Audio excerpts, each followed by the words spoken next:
Olá, meu amigo, minha amiga, muito obrigado por vocês estarem aqui no Portal do José, e você que está chegando agora, você é muito bem-vindo também, porque o Brasil precisa muito de pessoas que estejam preocupadas com o próximo, com o futuro do nosso país, com o seu semelhante, porque é possível fazer coisas sim. Nem tudo está perdido, mas a gente tem um papel muito importante no meio dessa história. A gente tem que entender onde nós estamos e para onde nós podemos ir. Então, se chegou agora, se inscreva, ajude a compartilhar o nosso portal aqui, porque a gente coloca sempre questões que você não vê pelos grandes meios de comunicação. E um grande abraço a todos vocês que estão fora do Brasil e que olham para cá, para a nossa pátria, com muita angústia, muito sofrimento. Mas mesmo com essa doença social, essa doença ideológica, essa doença que a gente está sofrendo no plano físico e no plano espiritual, é possível a gente sair dessa situação para um mundo melhor. Infelizmente, o Brasil, na área econômica, esse ano vai ter uma hecatombe gigantesca. A gente vai ter uma queda do nosso PIB que vai ser um terror. E o Fundo Monetário Internacional, para o ano que vem, prevê uma recuperação, vamos dizer assim, de 2,9%.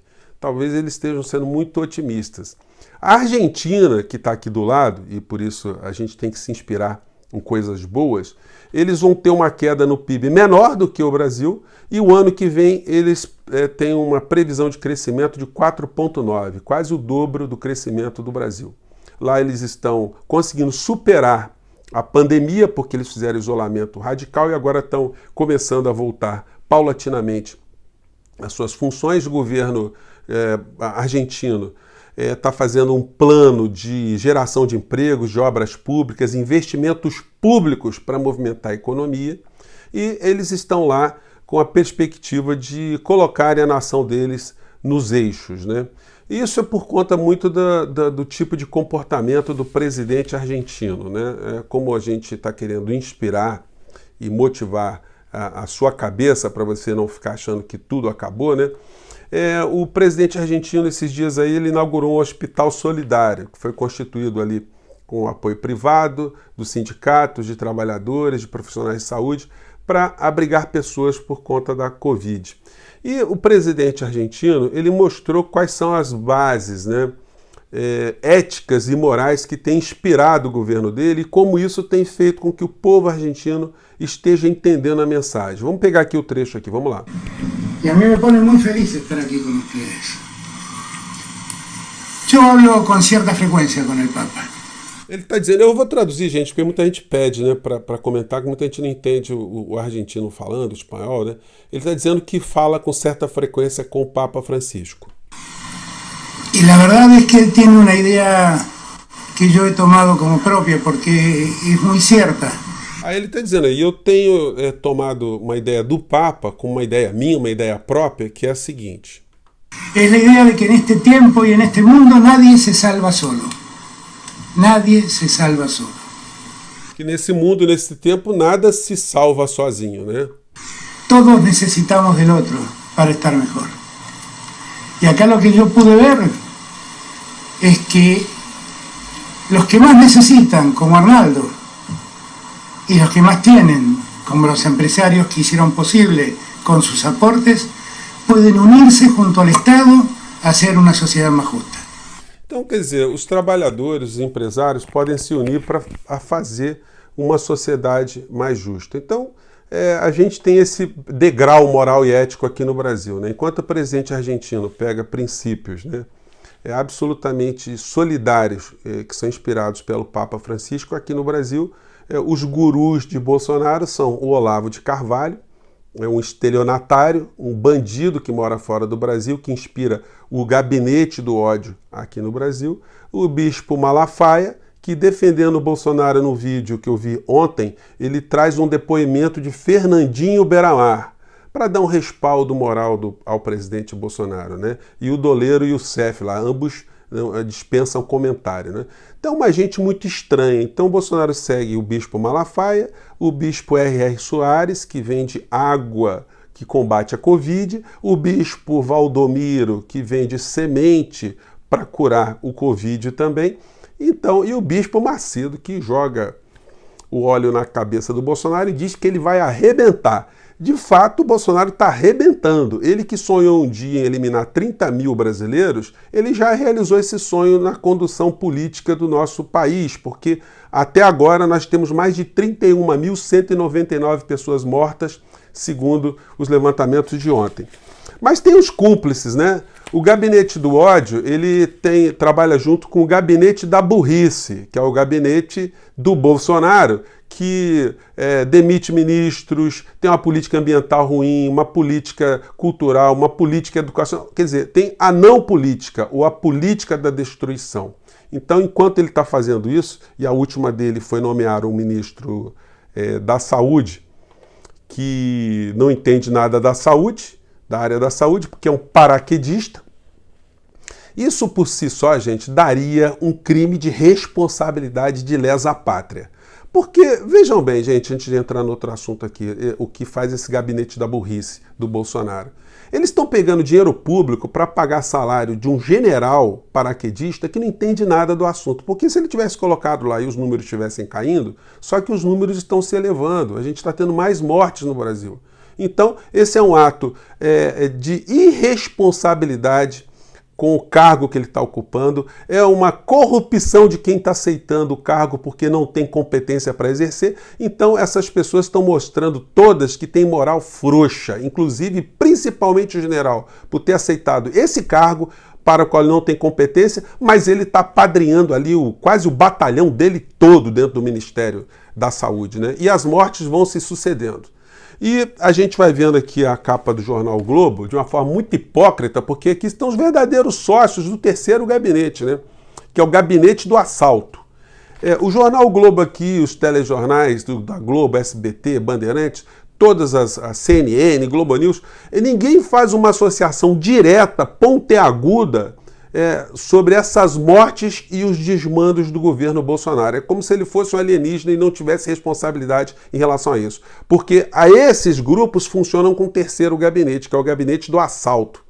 O governo Bolsonaro tem esses três gabinetes. O gabinete do ódio, que está sendo investigado, o gabinete da burrice, comandado por ele, e o gabinete do assalto. Porque enquanto a gente está fazendo esses papos aqui, Guedes continua tramando 24 horas por dia para entregar ao nosso país, suprimir direitos dos servidores públicos, que, segundo ele, mereceu uma granada no bolso, os aposentados, os trabalhadores informais, os trabalhadores profissionais liberais, os pequenos empresários. Todos nós temos que ser massacrados, exprimidos para gerar riqueza para os grupos para o qual o gabinete do assalto opera 24 horas por dia. E vocês podem ver nos telejornais, Guedes deu uma sumida, ele deu uma desaparecida, ele não tem nada a ver com mortes, com pandemia, os assuntos principais que afligem o povo brasileiro, ele está sendo guardado, preservado. Numa eventual queda de Bolsonaro, ele ser escalado ali para comandar o gabinete do assalto sob nova direção, né?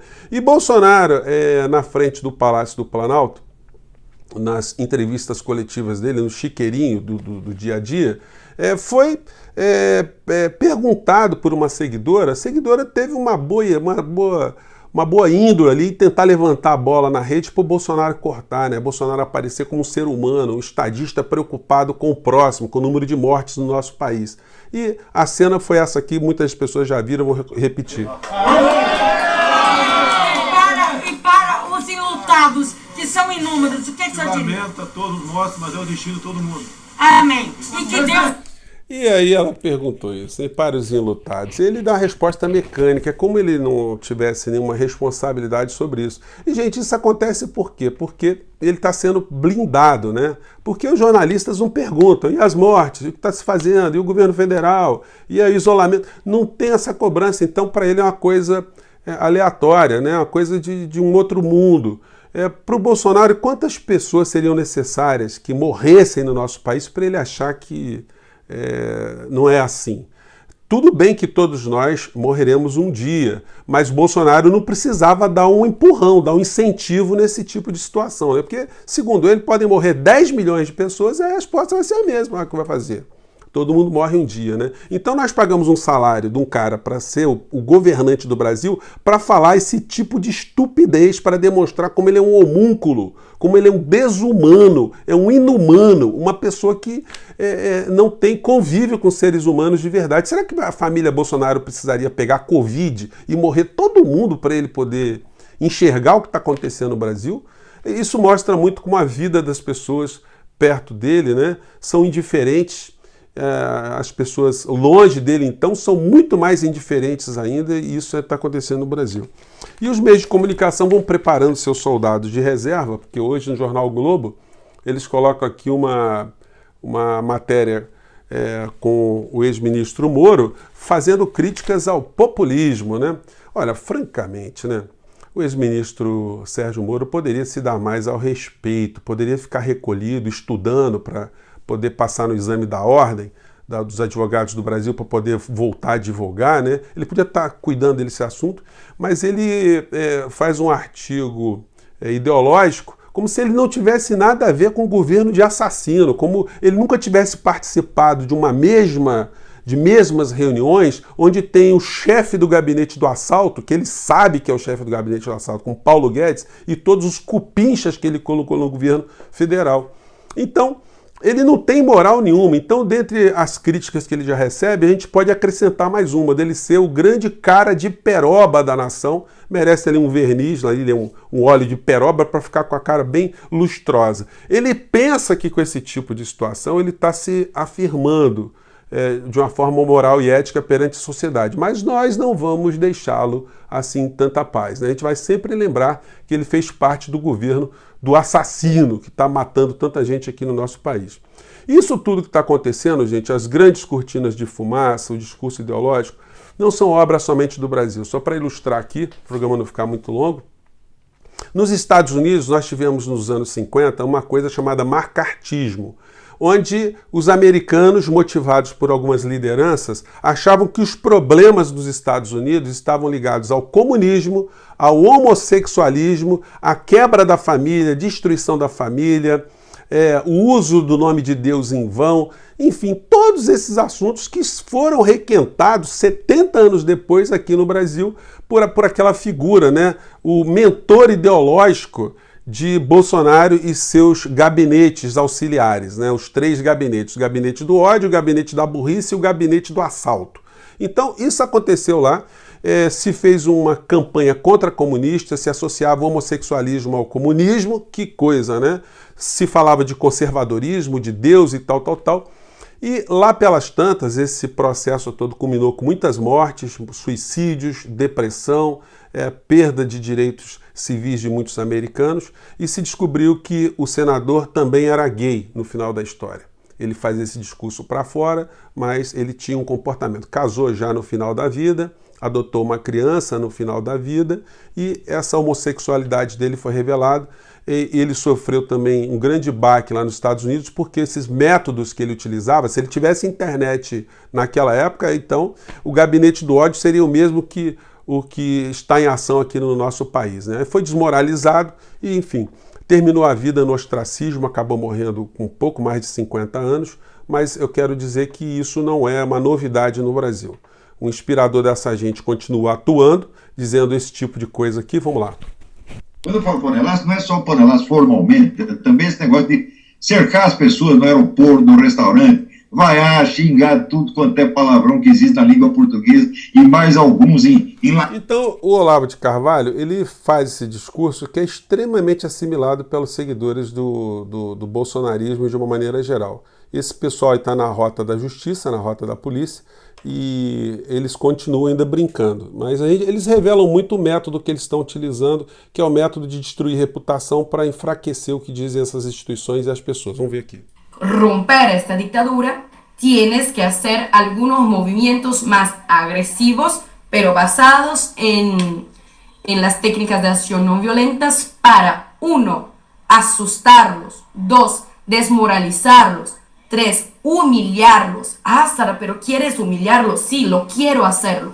Quiero humillarlos, porque a través de la humillación se quita la autoridad de estos supuestos dictadores Então ela chama aqui os ministros do Supremo Tribunal Federal de ditadores e a técnica é essa, é de humilhá-los, desacreditá-los, desmoralizá-los, porque as ordens dessas pessoas não deveriam ser mais cumpridas porque seriam emanadas de pessoas ilegítimas. Então é esse tipo de gente, com esse discurso de destruir o Estado de Direito, porque se o direito não for respeitado, gente, aí ninguém é de ninguém, né? Aí vale tudo.